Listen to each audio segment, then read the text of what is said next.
RTI International's Justice practice area presents Just Science.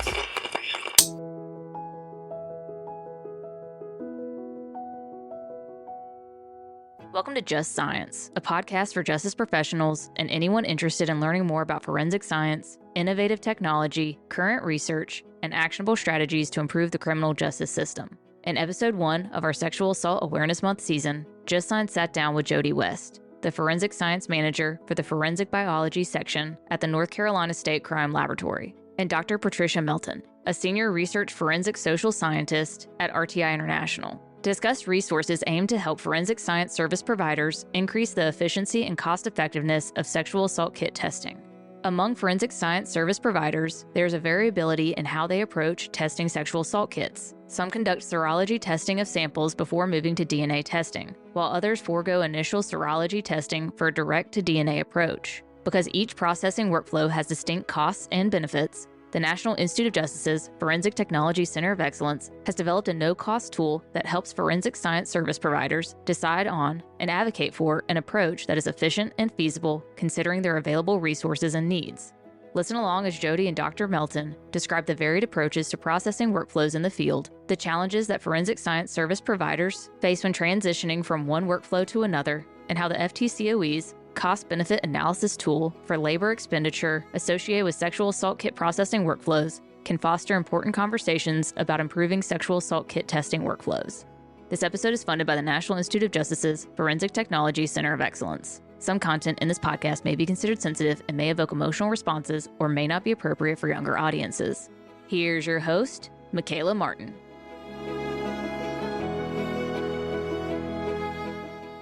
Hello, and welcome to Just Science. I'm your host, Michaela Martin, with the Forensic Technology Center of Excellence, a program of the National Institute of Justice. April is Sexual Assault Awareness Month, and we'll be covering emerging topics in the realm of sexual assault response reform. On today's episode, we will discuss a cost-benefit analysis tool for improving sexual assault kit testing workflows. To guide us in today's conversation, I'm joined by our guests, Jody West, the Forensic Science Manager for the Forensic Biology section at the North Carolina State Crime Laboratory, and Dr. Patricia Melton, a Senior Research Forensic Social Scientist at RTI International. Welcome to Just Science, Jody and Patty. We appreciate you taking out the time to be with us today. Thank you for having me. Thank you for having me. So to kick off today's episode, I'd love for you both to share a bit about yourselves and your professional journey to where you are today. Jody, would you mind getting us started? My first exposure to forensics was an internship that I had during my college years at the crime lab here in North Carolina. That was in 2002. So during my internship, I got some general exposure to the field of forensics. It wasn't something that was really on my career radar, but once I got exposed to it and saw some of the ins and outs of what happens in the crime laboratory, it definitely piqued my interest. So toward the end of my internship program, I was offered a contract position as a technician within the forensic biology section, essentially. So I began that portion of my career in 2003. Fast forward a few years, I then transitioned into a supervisor within the forensic biology section, where I supervised a team of analysts who also perform casework. In 2014, I then took another transition. I transitioned into the section manager, and my primary role and responsibilities as the section manager were to oversee the day-to-day operations of the forensic biology section. I spent that role for about 10 and a half years, and I just recently, as of a couple weeks ago, transitioned into a new role within the laboratory system as a laboratory grants manager. Thank you for sharing, Jody, and congratulations on your new transition. And Patty, can you share a little bit about your journey as well to where you are today?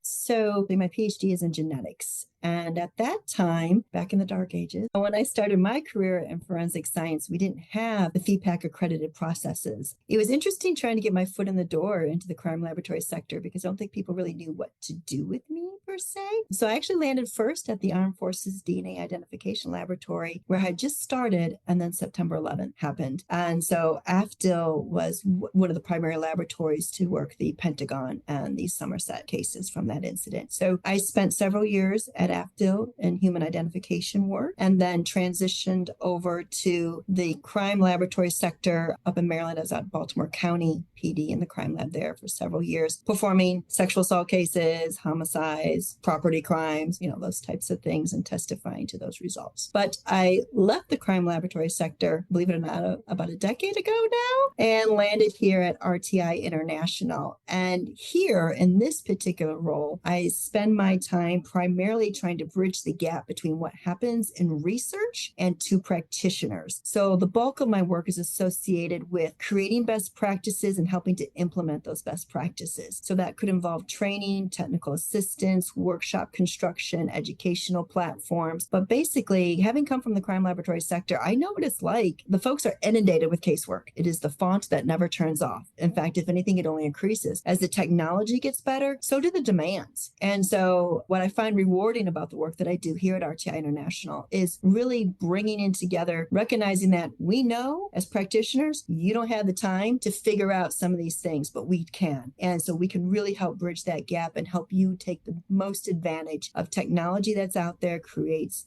sustainable processes and hopefully more efficient processes as well. Thank you, Patty. And we're lucky to have you and your experiences here at RTI. So to provide some context for our listeners, Jody, can you provide an overview of the North Carolina State Crime Laboratory, including the services that you provide and then the general structure of the laboratory as well? The North Carolina State Crime Laboratory, we are a multi-laboratory state system. So we have 3 laboratories throughout our state. We have our central laboratory here in Raleigh, which is the state capital of North Carolina. And then we have 2 satellite laboratories, one of which is that we call it our Triad Laboratory, which is in the Greensboro area, which is about an hour and a half west of Raleigh. And then we have our Western Laboratory, which is in a small town called Edneyville, which is about 3.5, 4 hours west of Raleigh in our mountains. The 3 labs together are composed of our system. The Raleigh Laboratory is considered a full service laboratory. So we have all the forensic disciplines to include firearms, digital evidence, latent evidence, forensic biology, trace evidence, drug chemistry, and toxicology. And then our Triad Laboratory, which is one of our satellite labs, has latent evidence, drug chemistry, and toxicology. And then our Western Laboratory has latent evidence, forensic biology, drug chemistry, and toxicology. So in total, in the 3 laboratory system, we serve hundreds of law enforcement agencies throughout our state, across all 100 counties in our state. So we have, as Dr. Melton mentioned, we have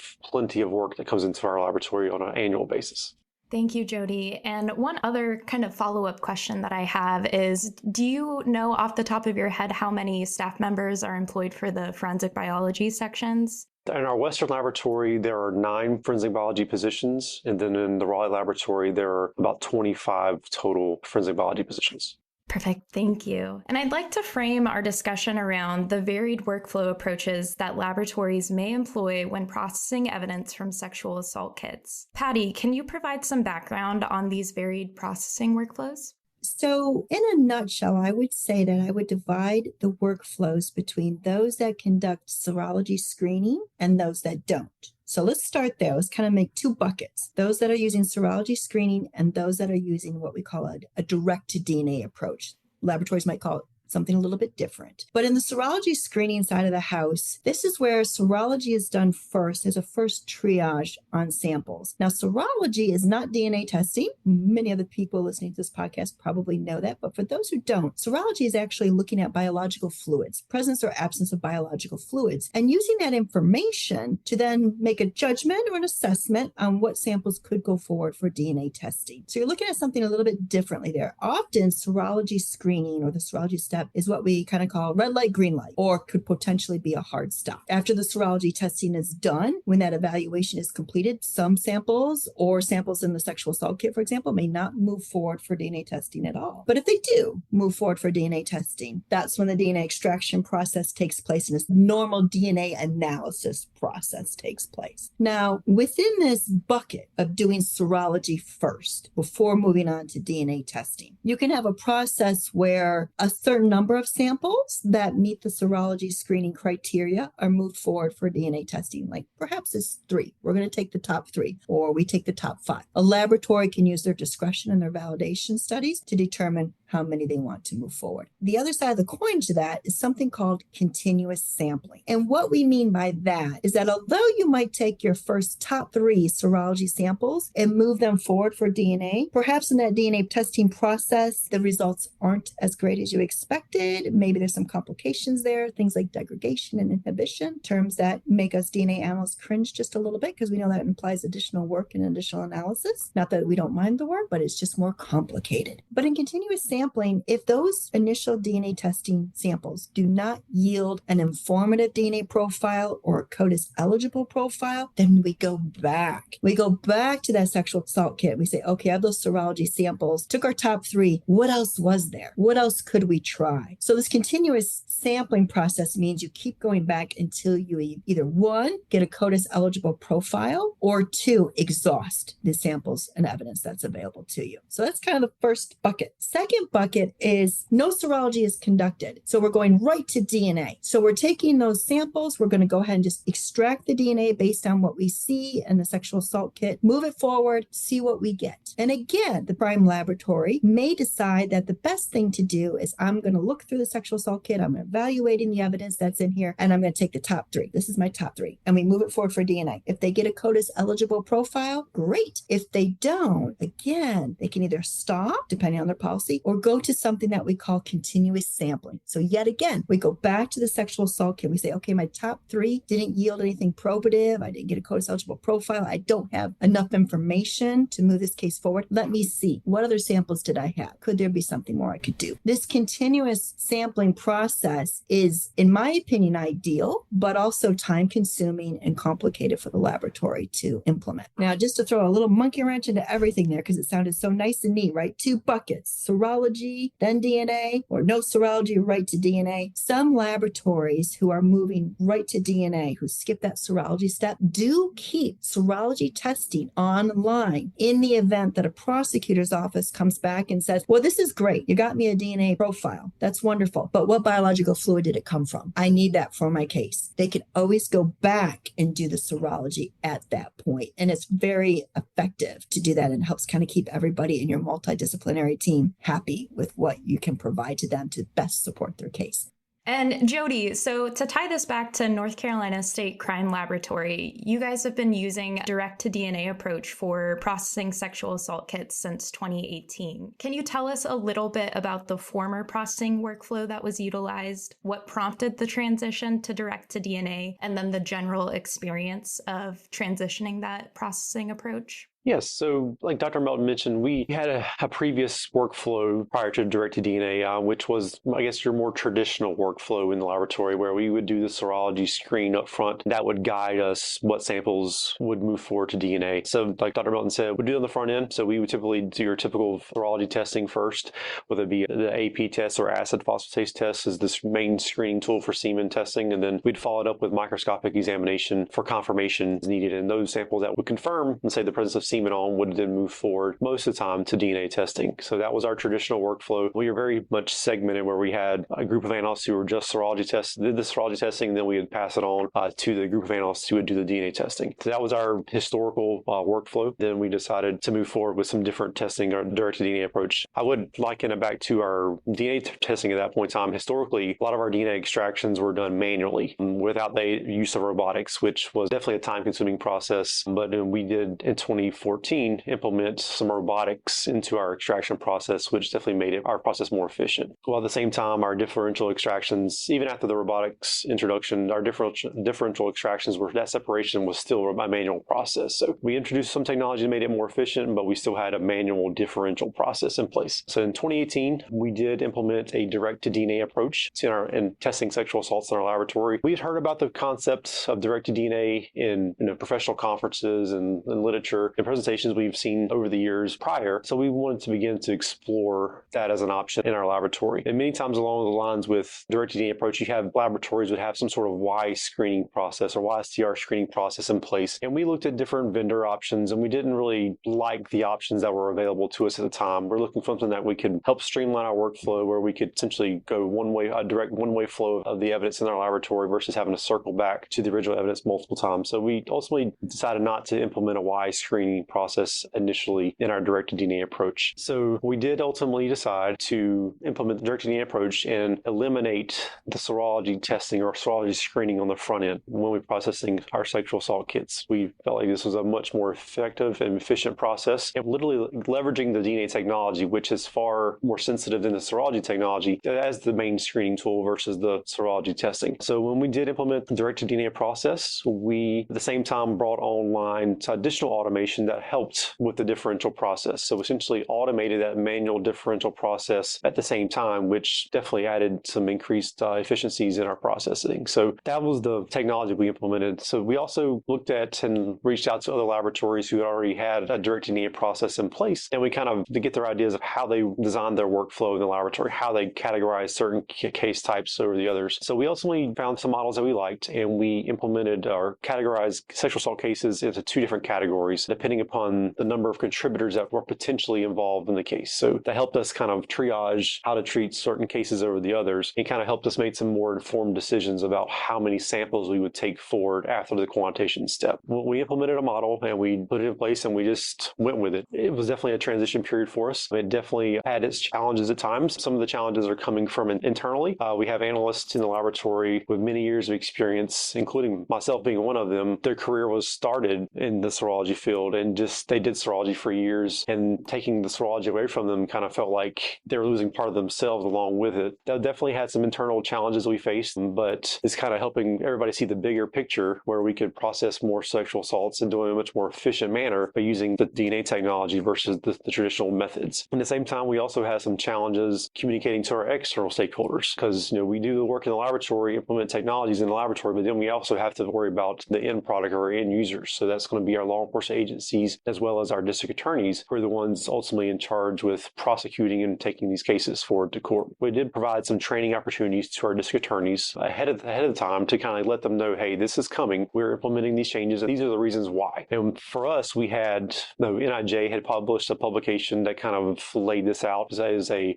preferred method or the best method to move forward testing sexual assaults. And we also had, in the DNA community, we had our SWGDAM guidelines that were implemented or put out there as well that had a similar theme where directed DNA is a preferred and much more effective in processing sexual assault kits. So we use this information and put it out there to our stakeholders to try to get some buy-in to it. And overall, I think it was a very effective change and a great benefit to our laboratory as well as our criminal justice system to have this process in place so that we can get these kits tested in a much more efficient manner. So also kind of piggyback on what Dr. Melton said, while we took the serology portion testing out of our workflow, we do still have the ability to do serology testing in our laboratory. So if I say a handful of cases at a year, we will get a request from the district attorney's office to go back and do some additional serology testing as needed on some cases as they're preparing for trial, where we have a profile that may have been uploaded to CODIS or may have had a profile that matched a person of interest in a case, but they wanted some additional information to kind of tie things together for the jury, where did that DNA come from? So what source or what body fluid did it come from? So we do have the ability in our lab and do it on occasion to go back and do the serology testing as needed after the DNA testing is completed.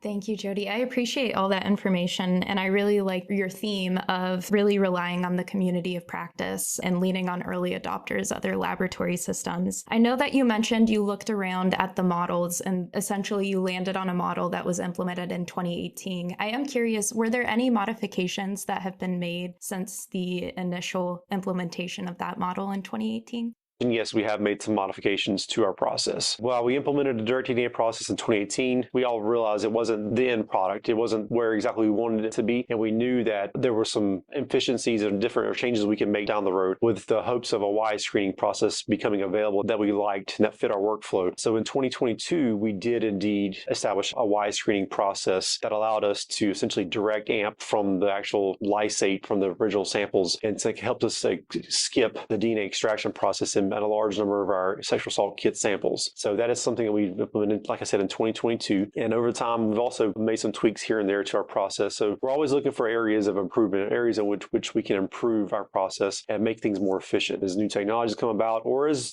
in practice, we learn more about our cases and learn more about how they function in our laboratory, we make more informed decisions as we go along the way in the process. So yes, we have made some modifications to our process. And Jody, would you be able to talk a little bit more about some of the information and the key considerations that really drove the laboratory to consider transitioning their processing workflow? Yes, when we were planning or looking at different models of direct-to-DNA approaches, we're doing that in considering what the information we were seeing and hearing from throughout the forensic community as it relates to sexual assault kit testing, and particularly backlogs that were being identified in states throughout the country, as well as legislation that was being adopted in some states mandating the testing of sexual assault kits. While at the time we did not have any kind of legislation in our state, or nor did we really truly know what our backlog of untested kits were, we were trying to take a proactive approach and try to get ahead of anything that could be coming our way and try to make our laboratory processes as efficient as possible in case we saw an increased submission of kits coming our way in the future. In 2019, we did have legislation that was adopted in our state that mandated the testing of all sexual assault kits. And once that legislation passed, we did see a dramatic increase in sexual assault kit submissions in our laboratory. So the fact that we were proactive and adopted a direct DNA approach prior to this legislation passing, it did help to a point, making our processes efficient in the laboratory and being able to test more sexual assault kits than we had previously. Thank you, Jody. And one other thing that had stood out to me in your former answer was the end user training when you were making that transition. Could you talk a little bit more about the training that was provided for your end users when you were bringing that process online? Yes, as a laboratory, we try to communicate to our stakeholders as frequently as possible. Like I said in my introduction, we serve 100 counties in our state, and that includes hundreds of different law enforcement agencies and dozens of different district attorneys' offices throughout our state. So communication to stakeholders is critical. So we try, anytime there's any significant changes coming along to our technologies or to maybe what the end result will look like or end results look like, we try to communicate those changes ahead of time so that people can be aware of what's coming. There were several instances in which we were able to meet with district attorneys at their annual conferences to provide them some information and literature about here's what's coming, here's some different references that are available that we modeled our technologies after. So the upfront communication is critical. Now, just because we communicate that to our stakeholders up front doesn't mean that we haven't had to continue to update them along the way, because many times the case takes a couple years, 2-3 years to actually make it to trial, so they might not remember what we necessarily said or provided them 2 or 3 years prior as far as technology. So it's not a one-time thing. It's something that's a continual communication with our stakeholders, and hey, here's our changes, and here's some challenges you may face in court or some questions that may pop up. But to keep that open lines of communication between the two entities is very important. That's wonderful. Thank you, Jody. So let's dive into discussing the Forensic Technology Center of Excellence's cost-benefit analysis tool for labor expenditure associated with sexual assault kit processing workflows. Patty, as a core member of the tool's development team, could you provide an overview of this resource and its aims? So this tool was originally developed because, you can tell from listening to what Jody's been talking about from their experience in the crime lab. Whenever you're making these large changes in workflows, there's a lot of discussion to take place. Some of those discussions are based around financial restraints, quite honestly. And so how do we figure out a way to have those types of conversations? How much resources, whether that be fiscal resources or personnel, in an already tightly conserved system, be shifted to what's probably a front-end investment for hopefully a long-term return on investment. But when you're talking about finances in a constrained system, that's a hard conversation to have, right? So what this tool does is a freely available tool. It's on the Forensic Technology Center of Excellence website, so anyone can access it. And it does require you to put in some labor, salary type inputs from your crime laboratory. It's not a huge lift. It should be information that a crime laboratory representative has relatively easy access to. So if you are a crime laboratory that is doing one of the serology workflows and you're looking to say, well, as Jody mentioned, this is a national recommendation to move to a directed DNA approach. We see the value in it even, but what's it going to cost us to get us there? And how are we going to advocate for that type of funding? What's really involved? What are we really looking at here from that fiscal standpoint? So this tool allows you to put in some inputs depending on the type of workflow that you're already in and what workflow do you want to go to, and basically number chugs for you. And it produces a report that you can use to have a conversation with other key stakeholders, like state legislators, for example, to say, this is the best we can do for sexual assault victims in our community. We should move to this new workflow approach, but it is going to have an investment on the front end. We're going to need to do some changes, and these changes are roughly going to cost X amount of dollars. But then coming on the other side, we expect a return on investment that looks like X, for example. So it really helps facilitate those conversations investigations. It doesn't break down a lot of the deeper nuances like Jody was referring to. Those are components that are going to need to come out as you make your shift, but it helps start that process so that when you start to think about, as a crime laboratory, what are all the things I need to think about to make this transition, to make this change? This tool helps you start that conversation and helps cue you into a more effective process for thinking about and deriving solutions to those other nuances. So it's intended to be a helpful get start, but certainly not the deeper dive, because those nuances that Jody talked about, for example, looked like a certain way in his laboratory, but those nuances could look very different in another type of laboratory. But again, it's to help assist with going to what is a national best practice of a direct-to-DNA approach. And this tool has been out since 2022, but recently had a facelift that just went live last month. Patty, could you talk a little bit about the updates that have been made to the tool? Primarily, the updates made to the tool, the facelift that you refer to, really enhances the user end experience, right? It makes it a little bit more intuitive to use, a little bit easier to use, and it guides you through the inputs of the tool in a much more concise manner, which I really appreciate. I haven't been on the developing end. When you look at something a million times, it makes perfect sense to you. And then, of course, when you put it out there and someone looks at it for the first time, there's a lot of questions that come up. So those were addressed as best that they could. But this upgrade, this new facelift, really helps guide the user through and really improves the user experience. It makes the tool much easier to use. Also, the report that it generates, in my opinion, is also easier to interpret. And Jody, you and your colleagues were integral members in helping inform the development of this tool all the way back in 2022. Can you share any highlights from your involvement in building the ground up for this resource? So in 2022, we were asked to complete a questionnaire as it relates to sexual assault kit testing within our laboratory. The questionnaire contained several different metrics and inputs that we needed to provide that can kind of help guide the development of the cost-benefit tool for this processing method. So our laboratory provided the metrics that were requested. Those metrics could include things about salary of different levels of analysts within our laboratory, as well as the number of cases that we would typically receive in a year, as well as the number of cases that we typically would complete in a year. And then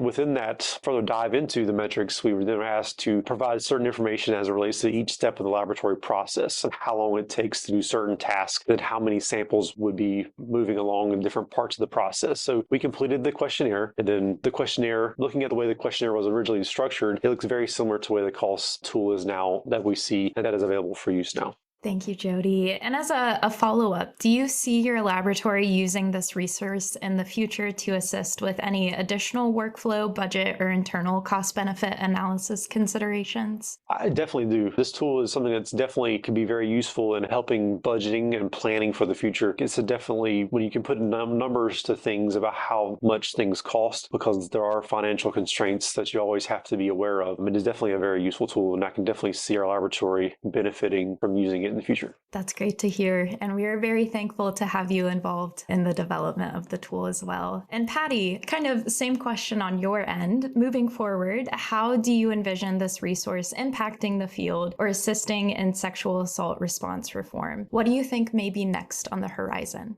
I think for this particular tool, what I do like about it is the original design, again, was for a crime laboratory to work their way through making that big change from a serology-based workflow to a direct-to-DNA-based workflow. But as Jody mentioned, the tool can actually be used for other nuances as you evolve your workflow processes in the crime lab, which is important considering the new technologies that keep coming out. Forensic DNA analysis is one of the most fastest moving technology fields out there. It can be, quite frankly, exhausting for a crime laboratory to keep up with it. And the demands are incredibly high. So I think that this tool does help with planning for the future or looking freely available, take it, generate your report for whatever nuance you're looking at. Saves time for the crime laboratory to make some of those assessments. And you can take that information up to your leadership or to your committee meetings so that you can more appropriately plan for what needs to happen in the future. As far as what's on the horizon, I think that I remain excited about sexual assault response reform in our nation. I think the strides that we have taken as a nation over the last couple of decades have been incredibly important. We continue to evolve. We continue to strive for best practices, national recommendations, and efficiencies that help support our communities by improving public safety, but also supporting our members of sexual violence. And the ripple effect of sexual violence is massive. We're not just talking about an individual sexual assault survivor, right? That crime against them impacts members of their family and members of their community. Again, the ripples are massive. So I do remain excited that we continue to have a national focus on addressing sexual violence. I think that it's important to public safety. And I really appreciate the emerging research that has come out with sexual violence. We understand so much more about these types of offenders and the types of other types of crimes they're committing. It's easier to say what we all knew anecdotally, but now we have the evidence base to support the fact that if you apprehend early on sexual assault predators and offenders, you're preventing additional violent crimes. And I think that's an important message for public safety.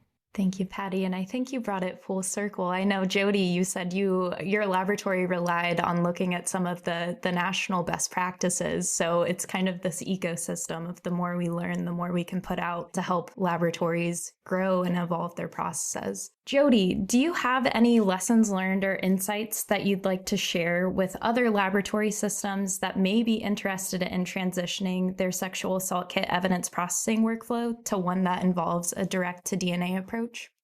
Yeah, because like I said previously, be sure to communicate the needs for change or the factors that are driving the need for change with your stakeholders. Listen to what the community is saying, what other people are doing in the community, because we're not in this alone. Every lab has the same challenges as far as workload and trying to keep up with the demand. But I don't think you can communicate the need for change or information with your stakeholders enough. I think it's something that you constantly have to do, constantly work on communicating those needs and the reasons for the change with your stakeholders. From a laboratory's perspective, when making work changes or workflow changes, understand that the initial change or modification you make to a procedure isn't necessarily going to be the perfect end state. There's always going to be ways you can change or improve along the way, and that's okay. Small changes along the way are something that's maybe necessary and needed. Don't try to develop the perfect process initially, because time can go by and you can waste time and may never find that perfect state to begin with. Just get started on something and then make changes as you go along. As you learn more information or learn more things, get more experience in the process, make those changes as necessary along the way, and that's okay.